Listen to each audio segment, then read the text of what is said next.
আসসালামু আলাইকুম dear viewers, English language hub BD থেকে সবাইকে স্বাগত জানাচ্ছি আমার আজকের ভিডিও লেকচারে। আমার আজকের ভিডিও লেকচারটি হচ্ছে solution to English questions with explanation. আমি আজকে গত 5 মার্চ 2021 তারিখ বিকালবেলায় অনুষ্ঠিত কারিগরি শিক্ষা অধিদপ্তরের নিয়োগ পরীক্ষার ইংরেজি প্রশ্নগুলো ব্যাখ্যাসহ সমাধান করব। ভিডিওটি শেষ পর্যন্ত দেখুন, আশা করি উপকৃত হবেন ইনশাআল্লাহ। ভিউয়ার্স, আমার দুটি ফেসবুক পেজ এবং ইউটিউব চ্যানেল লিঙ্ক দেওয়া আছে, পেজ দুটিতে লাইক দিন এবং চ্যানেলটি সাবস্ক্রাইব করুন। আর নিয়মিত আপডেট পেতে বেল আইকনে ক্লিক করে রাখুন।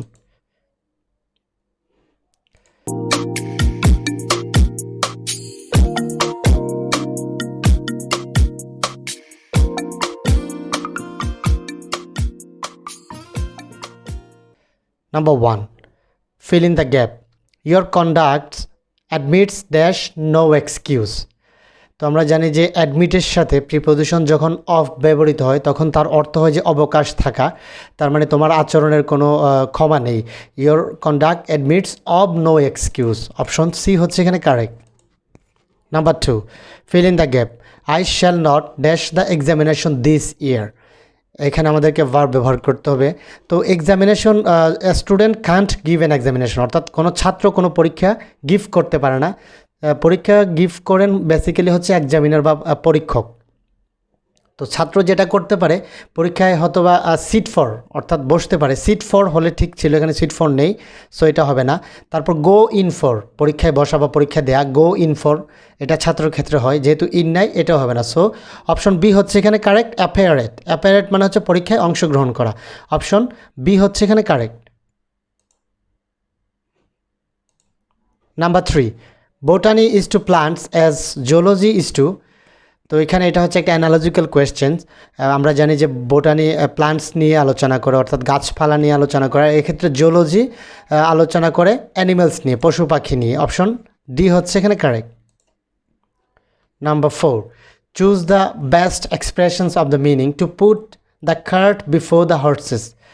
তো এটার মিনিংটা কি আমাদেরকে বলতে হবে। তো এটা হচ্ছে the put the cart before the horse, অর্থাৎ ঘোড়ার গাড়িকে ঘোড়ার সামনে নিয়ে আসা। আমরা জানি যে ঘোড়ার গাড়িতে বেসিক্যালি ঘোড়া থাকে আগে, তারপর থাকে ঘোড়ার গাড়ি। তো গাড়িকে যদি সামনে নিয়ে আসি, ঘোড়াকে পেছনে নিই, তাহলে ব্যাপারটা হয়ে যায় অনেকটা উল্টা, অর্থাৎ ন্যাচারাল অর্ডার বা স্বাভাবিক অর্ডারের উল্টা বোঝায়। তো এখানে অপশন ডিতে আছে to reverse the natural order of things. Option D হচ্ছে এখানে correct. Number 5. Choose the word opposite in meaning liability. তো লায়াবিলিটি এর অপোজিট ওয়ার্ড কোনটি? লায়াবিলিটি মানে হচ্ছে আমরা জানি যে দায়। তো এক্ষেত্রে আমরা জানি যে সম্পদ দায় একটা আরেকটার বিপরীত। তো এক্ষেত্রে লায়াবিলিটির অপোজিট হচ্ছে অ্যাসেটস। অপশন সি হচ্ছে এখানে correct. Choose the word opposite in meaning hate. এখন হেইটের অপোজিট আমাদেরকে ফাইন্ড আউট করতে হবে। অ্যাভর মানে ঘৃণা করা, লোথ মানে ঘৃণা করা, কনসার্ন মানে উদ্বিগ্ন থাকা। এক্ষেত্রে হেইটের অপোজিট হচ্ছে অ্যাডমায়ার, মানে হচ্ছে প্রশংসা করা। অপশন এ হচ্ছে এখানে correct. Number 7. He had a dash headache. তো এখানে আমাদেরকে এডজেক্টিভ ব্যবহার করতে হবে। এখানে স্ট্রং হচ্ছে শক্তিশালী বা শক্ত, সিরিয়াস মানে হচ্ছে তীব্র বা মারাত্মক, তারপরে অ্যাকিউট মানে হচ্ছে তীব্র, আর ব্যাড মানে হচ্ছে খারাপ বা তীব্র। তো এক্ষেত্রে বেসিক্যালি মাথা ব্যথার ক্ষেত্রে আমরা ব্যবহার করি ব্যাড হ্যাডেক। সো সব কিছু মিলে অ্যাপ্রোপ্রিয়েট হচ্ছে এখানে ব্যাড। অপশন ডি হচ্ছে এখানে correct. Number 8. Feel in the gap. To stay healthy we must plan to have a balance. তো আমাদেরকে হেলদি থাকতে গেলে ব্যালেন্সড কী অর্থাৎ সুষম কী গ্রহণ করতে হবে। আমরা জানি যে ফুড হচ্ছে স্বাভাবিক ব্যাপার, যে কোনো খাবারই হচ্ছে ফুড। এনভায়রনমেন্ট মানে হচ্ছে পরিবেশ, ড্রিঙ্ক মানে হচ্ছে পান করা, যে কোনো কিছুই পান করা। এখানে ডায়েট হচ্ছে অ্যাপ্রোপ্রিয়েট, কারণ ডায়েট মানে বোঝায় সুষম খাদ্য। শুধু খাবার খেলেই হবে না, এক্ষেত্রে সুষম খাদ্য খেলে হেলদি থাকা যায় বা সুস্বাস্থ্য ধরে রাখা যায়। সো সব কিছু মিলিয়ে অপশন এ হচ্ছে এখানে correct. Number 9. Choose the correct sentence. Everybody have gone there, অর্থাৎ এখানে সেন্টেন্স কোনটি কারেক্ট? তো এখানে যে ক্লুটা আছে সেটা হচ্ছে এভরিবাডি। এভরি প্লাস কোনো নাউন যদি থাকে এটাকে সবসময় সিঙ্গুলার কাউন্ট করা হয়। এভরি, ইচ, আইদার, নাইদার এগুলোকে সবসময় সিঙ্গুলার কাউন্ট করা হয় এবং এদের পরে ভার্ব সিঙ্গুলার হয়। সো এভরিবডির পরে হ্যাভ নয়, হ্যাজ ব্যবহৃত হবে, সিঙ্গুলার হ্যাভ ভার্ব হ্যাজ ব্যবহৃত হবে। Everybody has gone there. Option C হচ্ছে এখানে correct. Number 10. Choose the correct sentence. The train is running in time with time, on time, to time.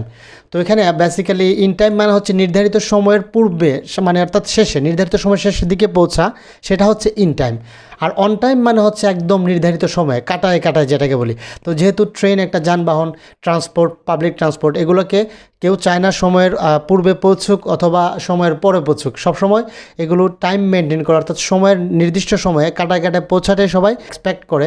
So সেই অর্থে এখানে রানিং অন টাইমে হচ্ছে appropriate. Option B হচ্ছে এখানে correct. Number 11, choose the correct preposition. My brother has no interest dash music. তো আমরা জানি ইন্টারেস্ট এখানে নাউন হিসেবে ব্যবহৃত হয়েছে। আমরা জানি ইন্টারেস্টের সাথে ইন ব্যবহৃত হয়, ইন্টারেস্ট ইন মিউজিক। কোনো কিছুতে ইন্টারেস্ট থাকা বা আগ্রহ থাকাকে সেই ক্ষেত্রে ইন্টারেস্ট ইন ব্যবহৃত হয়। অপশন বি হচ্ছে এখানে correct. Number 12, fill in the blank. I am looking forward dash you. তো এখানে আমাদেরকে ভার্বের অংশটা ব্যবহার করতে হবে। আমরা জানি যে look forward to, get used to, habituated to, accustom to, be verb plus used to, তারপর গেট ইউজ টু, এগুলোর পরে ভার্বের সাথে আইএনজি যুক্ত হয়। অর্থাৎ এখানে লুক ফরওয়ার্ড আছে, তার সাথে টু সিইং যেটা আছে, I am looking forward to seeing you. Option A হচ্ছে এখানে correct. Number 13, the bad news struck him like a bolt from the. তো আমরা জানি যে a bolt from the blue মানে হচ্ছে বিনা মেঘে বজ্রপাত বা কোনো আকস্মিক ঘটনা, দুর্ঘটনা। তো সেই অর্থে এখানে অপশন ডি হচ্ছে correct, a bolt from the blue. Number 14, one one is pragmatic he is being.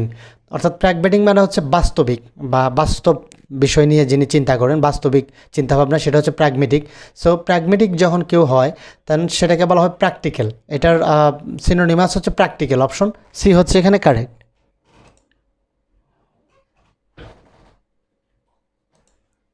Number 15, Dhaka is becoming one of the dash cities in Asia.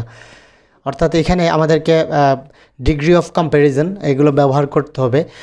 তো এখানে ওয়ান অফ দ্য এর ক্ষেত্রে সবসময় সুপারলেটিভ ব্যবহৃত হয়। One of the, either of the, এগুলোর ক্ষেত্রে superlative degree ব্যবহৃত হয়। সেই ক্ষেত্রে one of the busiest cities in Asia, busiest হবে কারেক্ট অ্যান্সার, কারণ মোস্ট বিজিয়েস্ট কখনো হয় না, দুইবার সুপারলেটিভ হয় না। অপশন সি হচ্ছে এখানে correct. Number 16, he had written the book before he. তো এখানে বিফোর হচ্ছে এখানে ক্লু। আমরা জানি যে অতীত দুটি ঘটনার ক্ষেত্রে বিফোর যুক্ত সেন্টেন্সে বিফোর অর্থ হচ্ছে পূর্বে, তার পূর্বে পাস্ট পারফেক্ট। তাহলে পাস্ট পারফেক্ট এখানে করা আছে, সুতরাং পরেরটি পাস্ট ইনডিফিনিট হবে, অর্থাৎ সাবজেক্ট প্লাস ভার্বের পাস্ট ফর্ম, যেটা আছে অপশন এতে, retired. Number 17, to get along with means. আমরা জানি যে গেট অ্যালং উইথ মানে হচ্ছে কারোর সাথে সুসম্পর্ক বজায় রাখা, সুসম্পর্ক থাকা, বা যেটাকে বলে যে সঙ্গতি রাখা, সঙ্গতি মেনটেন করা। তো সেই অর্থে এখানে টু অ্যাডজাস্ট। অপশন এ হচ্ছে এখানে correct. Number 18, which sentence is correct. কোন সেন্টেন্সটা এখানে কারেক্ট? এখানে বেসিক্যালি ইউনিকের ব্যবহারটা আমাদেরকে দেখাতে হবে। তো ইউনিক হচ্ছে একটা অ্যাবসলিউট অ্যাডজেক্টিভ। এই ধরনের আরও আছে, যেমন পারফেক্ট, তারপর স্কোয়ার, এই ধরনের যে অ্যাবসলিউট অ্যাডজেক্টিভগুলো, এসেনশিয়াল অ্যাবসলিউট অ্যাডজেক্টিভগুলোর কখনো কম্পারেটিভ হয় না, সুপারলেটিভ হয় না, এগুলো সবসময় পজিটিভ ডিগ্রি রূপে ব্যবহৃত হয়। সো এখানে অপশন সি, ডি এগুলো বাদ। এখন এ এবং বি এর মধ্যে এখানে পজিটিভ ডিগ্রিতে আছে, একটি ব্যবহৃত হবে। তো আমরা জানি ইউনিক ইউর মতো উচ্চারিত হয়। সো এখানে যদিও ইউ ভাওয়াল, তার পূর্বে এ হবে। This is a unique case. Option B হচ্ছে এখানে correct. Number 19, fill in the gap. I cannot dash to pay such high prices. তো এখানে প্রথম অপশন এ অ্যাবল হবে না, কারণ হচ্ছে যে ক্যান হচ্ছে একটা মডেল অক্সিলারি, মডেল অক্সিলারির পরে অ্যাডজেক্টিভ ব্যবহৃত হয় না, একটা ভার্ব ব্যবহৃত হবে, মূল ভার্ব। সো এখানে অ্যাবল হচ্ছে একটা অ্যাডজেক্টিভ, এটা বাদ। বাটও হবে না, এটা একটা কনজাংশন, এখানে এই ধরনের কোনো কম্বিনেশন এখানে নাই। আবার বাটের পরে can not, but, could not, বাটের পরে ভার্বের বেস ফর্ম ব্যবহৃত হয়, এখানে আছে ইনফিনিটিভ। সো এখানে বাটও ব্যবহৃত হবে না। ট্রাই এবং অ্যাফোর্ডের মধ্যে একটি ব্যবহৃত হবে। আমরা জানি যে অ্যাফোর্ড মানে হচ্ছে যে অর্থ ব্যয় করার সঙ্গতি, যেহেতু এখানে হাই প্রাইসেসের কথা বলা হয়েছে, সো অর্থ ব্যয় করার যে সঙ্গতি বা সামর্থ্য, সেটাই বোঝাতে এখানে অ্যাফোর্ড ব্যবহৃত হবে, এবং অ্যাফোর্ড হচ্ছে এখানে appropriate. I cannot afford to pay such high prices. Option D হচ্ছে এখানে correct. Number 20, choose the correct form, অর্থাৎ passive form, who will do the work. তো আমরা জানি হু দিয়ে ডব্লিউএস কোয়েশ্চন, হু দিয়ে শুরু হওয়া সেন্টেন্সকে যখন প্যাসিভ ভয়েস করতে হয়, তখন এটার পরিবর্তে বাই হোম ব্যবহৃত হবে। তো এক্ষেত্রে অপশন সি এবং ডিতে বাই হোম আছে, অপশন এ এবং বি বাদ। তো বাই হোম এখানে যে উইল আছে মডেল অক্সিলারি, তো উইল মডাল অক্সিলারি গুলো সেন্টেন্সে থাকে এবং তাদের পর একটা বি আসে, তাহলে by whom will the work be done, যেটা আছে অপশন সিতে। অপশন সি হচ্ছে এখানে correct. Number 21, choose the correct sentence. I have looked for a good doctor before I met you. অর্থাৎ এখানে অতীতের দুটি ঘটনার ক্ষেত্রে বলা হয়েছে এবং বিফোরের ব্যবহার। আমরা জানি যে অতীতের দুটি ঘটনার ক্ষেত্রে বিফোরযুক্ত সেন্টেন্সে বিফোরের পূর্বে পাস্ট পারফেক্ট এবং পরে হয় পাস্ট ইনডিফিনিট। বিফোরের তো পূর্বে, সুতরাং বিফোরের পূর্বে হবে পাস্ট পারফেক্ট, তারপর হবে পাস্ট ইনডিফিনিট। তো আমরা দেখতে পাচ্ছি যে অপশন বিতে আছে বিফোরের পূর্বে past perfect, subject plus had, মূল verb past participle form past perfect এবং পরেরটা আছে পাস্ট ইনডিফিনিট। সো সব কিছু মিলে অপশন বি হচ্ছে এখানে correct. Number 22, feel in the blank with correct preposition. এখানে আমাদেরকে কারেক্ট প্রিপোজিশন ব্যবহার করতে হবে। He is devoid dash common sense. তো আমরা জানি যে ডিভয়েডের সাথে প্রিপোজিশন অফ ব্যবহৃত এবং এর অর্থ হয় হীন বা বর্জিত। সে কমন সেন্স বর্জিত বা কমন সেন্স ছাড়া, সেটা বোঝাতে ডিভয়েড অফ হবে। অপশন এ হচ্ছে এখানে correct. Number 23, identify the correct passive form of he is going to open A shop. এখানে হি হচ্ছে subject, is going to open হচ্ছে পুরোটা ভার্ব অংশ, এ শপ হচ্ছে অবজেক্ট। সো অবজেক্টকে সাবজেক্ট করলে হবে এ শপ, তারপর ইজ গোয়িং টু আছে, এগুলো মডেল অক্সিলারির মতো ব্যবহৃত হয়। সো এগুলো সেন্টেন্সে অপরিবর্তিত রূপে থাকবে। এ শপের সাথে ইজ গোয়িং টু ব্যবহৃত হবে, এ শপ ইজ গোয়িং টু, এবং এদের পর একটা বি আসে, যেহেতু মডেল অক্সিলারির পরে বি ব্যবহৃত হয় এবং এদের পরে বি আসবে এবং মূল ভার্বের past participle form. A shop is going to be opened by him, যেটা আছে অপশন ডিতে। অপশন ডি হচ্ছে এখানে correct. Number 24, good is to bad as white is to. তো এখানে গুড সাথে ব্যাডের সম্পর্ক আমরা জানি বিপরীত। এটা হচ্ছে একটা অ্যানালজিক্যাল কোয়েশ্চেন, যেহেতু বিপরীত, হোয়াইটের বিপরীত হচ্ছে ব্ল্যাক। সো অপশন বি হচ্ছে এখানে correct. Number 25, the word bounty is closest in meaning to. Bounty মানে হচ্ছে প্রাচুর্য। তো এক্ষেত্রে আমরা দেখতে পাচ্ছি যে জেনারোসিটি যেটা আছে অপশন এতে, এটার মানে হচ্ছে প্রাচুর্য। অপশন এ হচ্ছে এখানে correct. Number 26, the meaning of the word obese is. তো অবেস মানে আমরা জানি যে স্থূলকায় বা বেশি মোটা। তো এখানে অপশন এতে আছে ভেরি ফ্যাট। অপশন এ হচ্ছে এখানে কারেক্ট।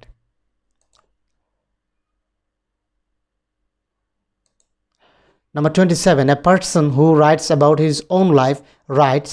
অর্থাৎ যে ব্যক্তি তার নিজের জীবনও লিখেন, আমরা জানি যে নিজের জীবনে লিখলে সেটাকে বলা হয় অটোবায়োগ্রাফি, আর যদি কারোর জীবনে অন্য কেউ লিখে তখন সেটাকে বলা হয় বায়োগ্রাফি। সো যেহেতু নিজের জীবনে নিজে লেখা, সেটাকে অ্যান অটোবায়োগ্রাফি বলা হয়। অপশন সি হচ্ছে এখানে correct. Number 28, which of the sentence is correct. এখানে কোন সেন্টেন্সটি কারেক্ট? তো এটা হচ্ছে ইন্টারোগেটিভ সেন্টেন্স। তো আমরা জানি ইন্টারোগেটিভ সেন্টেন্সের স্ট্রাকচার হচ্ছে প্রথমে ডব্লিউএস কোয়েশ্চেন থাকবে, তারপর অক্সিলারি ভার্ব, তারপর সাবজেক্ট, তারপর প্রিন্সিপাল ভার্ব এবং শেষে অবজেক্ট। তো এখানে অপশন এতে দেওয়া আছে why have you done this. WS question, auxiliary verb, subject, principal verb, তারপর অবজেক্ট। সো অপশন এ হচ্ছে এখানে correct. Number 29 and the last one. What will be the correct preposition to complete the sentence? I'm not good dash translation. তো আমরা জানি good at মানে হচ্ছে দক্ষ, আমি ট্রান্সলেশনও দক্ষ নেই, এটা বোঝাতে গুড অ্যাট ব্যবহৃত হবে, যেটা আছে অপশন ডিতে। So viewers, thank you for watching this video. যদি ভিডিওটি ভালো লাগে তাহলে একটি লাইক দিন আর শেয়ার করে অন্যদের দেখার সুযোগ করে দিন।